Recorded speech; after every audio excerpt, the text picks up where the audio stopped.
Sural nerve biopsy may typically be done under conscious sedation.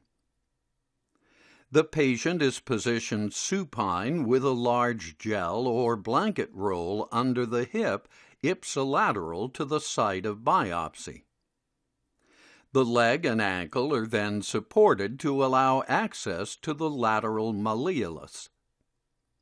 An incision is planned midway between the lateral malleolus and lateral edge of the Achilles tendon.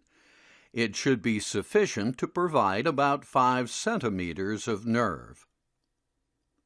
Incision is made through skin into subcutaneous fat.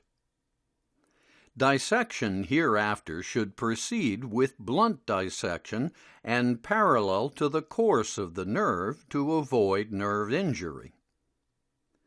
Often the lesser saphenous vein is first encountered and may be mistaken for the sural nerve. The vein is often characterized by branches that arise at right angles. The sural nerve usually found just medial and deep to the lesser saphenous vein.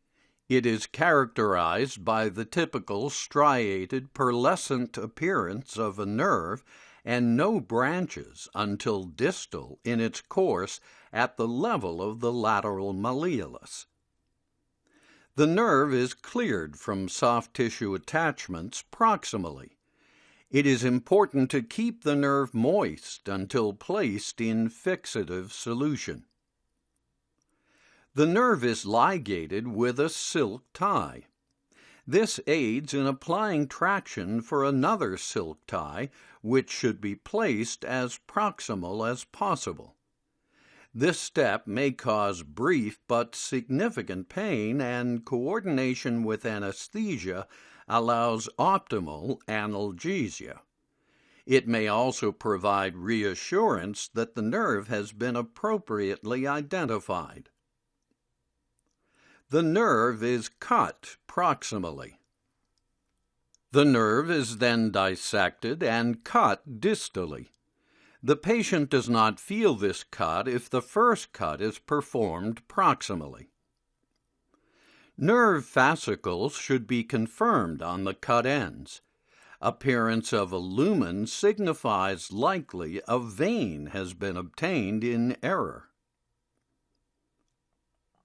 The proximal nerve epineurium is now infiltrated with plain local anesthetic. Infiltration prior to this risks disrupting the specimen. The cut end is buried deep in muscle, proximally, to avoid entrapment in scar and formation of a painful neuroma. The wound is closed with deep dermal sutures and a sterile dressing applied. Postoperatively, the surgeon confirms preservation of dorsiflexion and eversion, as well as an expected area of sensory loss in the lateral foot.